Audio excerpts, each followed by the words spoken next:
Assalamualaikum warahmatullahi wabarakatuh. Perkenalkan, nama saya Fitri Diana.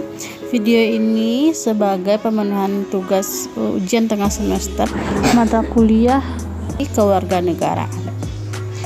Nah, dalam video ini saya akan menjelaskan apa itu generasi emas. Nah, apa itu generasi emas? Generasi emas adalah generasi masa depan sebagai sumber daya atau SDM yang perlu mendapatkan perhatian serius dalam era globalisasi saat ini, karena generasi emas mempunyai peran yang sangat strategis dalam mensukseskan pembangunan nasional.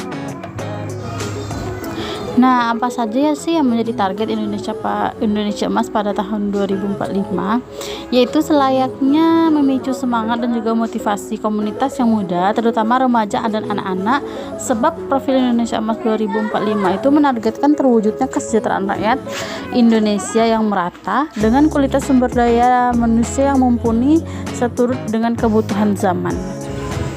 Nah, hal-hal yang bangsa Indonesia butuhkan dalam pendidikan untuk mencapai generasi emas pada tahun 2045, yaitu untuk mempersiapkan generasi emas itu penting bagi dunia pendidikan melakukan perubahan pola pikir.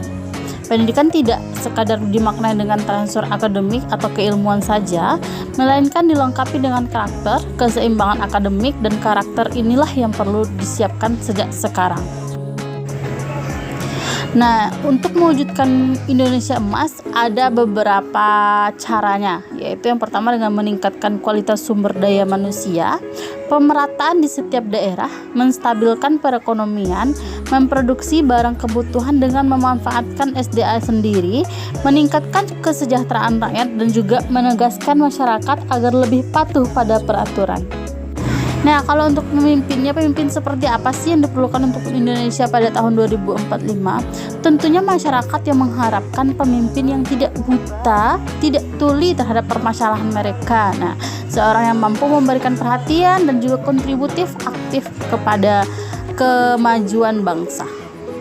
Nah, diperkirakan Indonesia itu akan mengalami usia emas itu pada tahun 2045, yaitu pada saat Indonesia genap berusia 100 tahun alias 1 abad. Pada masa itu ditargetkan Indonesia sudah menjadi negara maju dan telah sejajar dengan negara adidaya lainnya.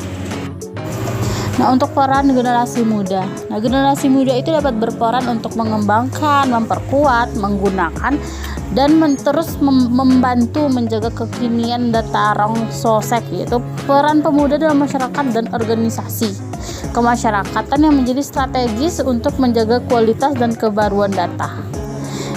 Nah, faktor apa saja sih yang menghambat pencapaian Indonesia Emas pada tahun 2045? Nah, ini ada beberapa contohnya, yaitu kurangnya kualitas sumber daya manusia. Indonesia masih mengalami masalah dalam hal kualitas pendidikan dan juga keterampilan sumber daya.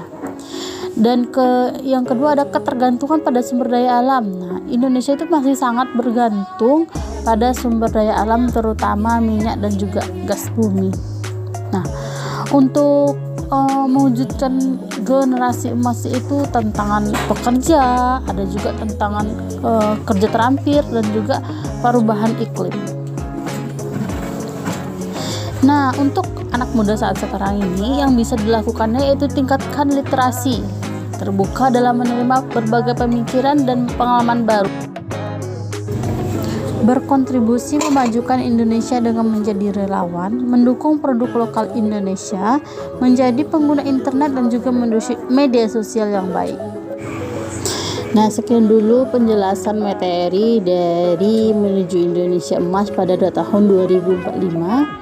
Nah, semoga dari penjelasan saya bisa dapat dimengerti. Terima kasih. Wassalamualaikum warahmatullahi wabarakatuh.